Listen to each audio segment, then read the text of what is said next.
No, está perdido, se me pegué el teléfono mío en el bucero, yo di 4.500 pesos cuando tiran la bomba lacrimógena. Nada más salí pidiendo yo, si alguien se lo encontró de nuestro barrio, que me lo devuelvan. Pues yo está haciendo un apoyo.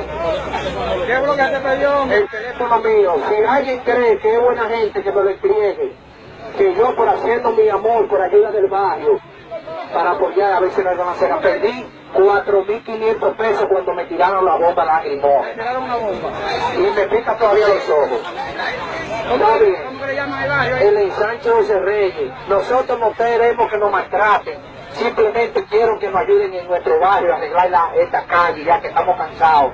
Ya se me perdió el teléfono que yo con mi sacrificio, vean el canasto, vendiendo huesito de puerco y rabito, se me perdió el teléfono mío.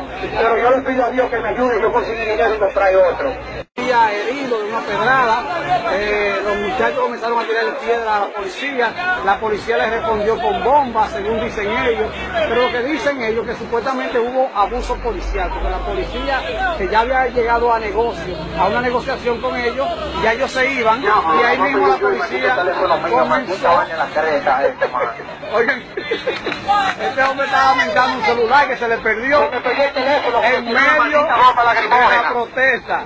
Maldita vaina, yo me voy de aquí. Son 4.500 que yo lo di vendiendo huesitos y vaina. ¿Alguien no lo encontró?